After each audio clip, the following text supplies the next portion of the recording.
Hi hello welcome to Guhan's family. இப்போ time பார்த்திங்கன்னா morning 5 o'clock. இப்போது கேட்டு திறந்து பார்த்த உடனே நமக்கு திருவண்ணாமலையோடைய மலை தான் தெரியும். அப்படியே ஒரு கும்பிடை போட்டுட்டு வாசல் தெளித்து கோலம் போட்டுட்டு நம்ம இப்போது போயிட்டு கிச்சன் ஒர்க் ஸ்டார்ட் பண்ணிட வேண்டியதுதான். இது என்னுடைய மார்னிங் ரொட்டீன். இப்போ ஸ்கூல் இருக்கிறதுனால 5 o'clockலாம் எழுந்திரிச்சு என்னுடைய ஒர்க்கை நான் பார்க்க ஸ்டார்ட் பண்ணிடுவோம். இப்போ கிச்சனுக்கு வந்துட்டோம். கிச்சனில் பார்த்திங்கன்னா இன்றைக்கி வெஜிடபிள் ரைஸ் செய்யலான்னு பார்த்தேன்.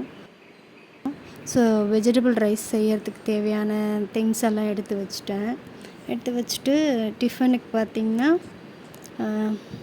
இட்லி சாம்பார் செய்யலாம் அப்படின்னு சொல்லி டிசைட் பண்ணியிருக்கேன். இப்போது நைட்டு தயிர் போட்டோம். அந்த தயிர் தான் இது. நெக்ஸ்ட் இப்போது முடிச்சுட்டு அப்படியே சாம்பார் கொதிக்குது.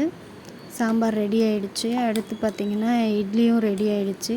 So idli sambar tiffin ready பண்ணியாச்சு.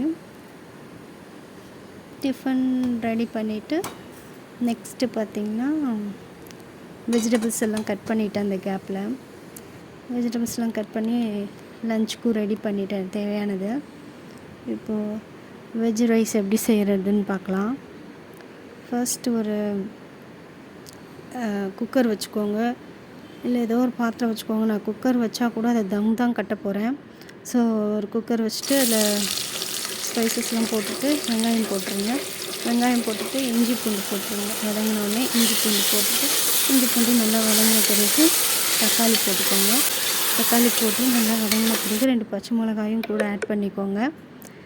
அதுக்கப்புறம் நல்லா இந்த மாதிரி நல்லா வதங்கின பிறகு என்ன பண்ணுறீங்கன்னா கொஞ்சம் கொத்தமல்லி தழையும் புதினாவும் ஆட் பண்ணிக்கோங்க. கொத்தமல்லி தழை புதினா ஆட் பண்ணிவிட்டு இருக்கக்கூடிய வெஜிடபிள்ஸ் உங்கள்கிட்ட என்ன இருக்கோ அது போட்டுக்கோங்க. என்கிட்ட நிறைய வெஜிடபிள்ஸ்லாம் இல்லை, நான் கம்மியாக தான் இருந்துச்சு. கேரட்டு, பீன்ஸு ப்ளஸ் உருளைக்கிழங்கு, நீங்கள் காலிஃப்ளவர், பட்டாணி உங்கள்கிட்ட என்ன வெஜிடபிள்ஸ் இருக்கோ ஆட் பண்ணிக்கோங்க. கூட அந்த சோயா இருந்ததுனால அது கொஞ்சம் போட்டுட்டு அதையும் நல்லா மிக்ஸ் பண்ணிவிட்டு கூட ஒரு ஸ்பூன் மிளகாத்தூள் ஆட் பண்ணிவிட்டு 2 ஸ்பூன் தயிர் போட்டுக்கோங்க. கொஞ்சம் உப்பு ஆட் பண்ணிக்கோங்க. வதங்கும்போது காய்க்கு தேவைப்படும். எல்லாத்தையும் நல்லா மிக்ஸ் பண்ணி விட்டுட்டு நம்ம எந்த கப்பில் அரிசி எடுத்தோமோ அதில் 1 கப்புக்கு 2 கப்பு தண்ணி ஊற்றுற மாதிரி மெஷர்மெண்ட் வச்சுக்கோங்க. மெஷர்மெண்ட் வச்சுட்டு தம் கட்டுறதுக்கு அடியில் தோசைக்கல், அது ரொம்ப பழைய தோசைக்கல் தான், தம் கட்டுறதுக்காகவே வச்சுருக்கேன். அதை வச்சுட்டு மேலே இப்போது தம் கட்டி முடித்தோடனே சாதம் ரெடி ஆகிடுச்சு. எடுத்து லஞ்ச் பாக்ஸ் எல்லாம் பேக் பண்ணி வச்சுட்டு வாட்டர் பாட்டில், லஞ்ச் பாக்ஸு எல்லாம் பேக் பண்ணிவிட்டு இது கூட தொட்டுக்கிறது இது கூட தயிர் பச்சடி வச்சுட்டேன். அதுக்கப்புறம் குழந்தைங்களுக்கு தேவையான ஸ்நாக்ஸ் வச்சிடணும். 2 பாப்பாக்கும் ஆப்பிள் தான் கட் பண்ணி வச்சுருக்கேன்.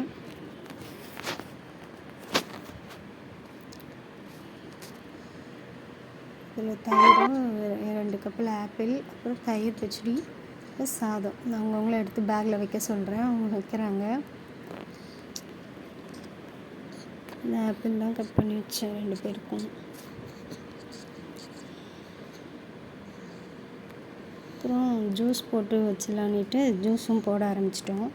இந்த ஜூஸ் இதில் கட் பண்ணி ரொம்ப சிம்பிள் தான் ஜூஸ் போடுறது. 2 பழத்தை கட் பண்ணி வச்சுட்டு இதில் போட்டு ப்ரெஸ் பண்ணிங்கன்னா என்னுடைய அந்த சாறு எல்லாமே எக்ஸ்ட்ராக்ட் ஆகி வந்துடும். இது கூட நம்ம வாட்டர் கொஞ்சம் ஆட் பண்ணி சுகர் கொஞ்சம் ஆட் பண்ணால் ஜூஸ் ரெடி ஆகிடும். ஸோ ரொம்ப வெரி சிம்பிள்.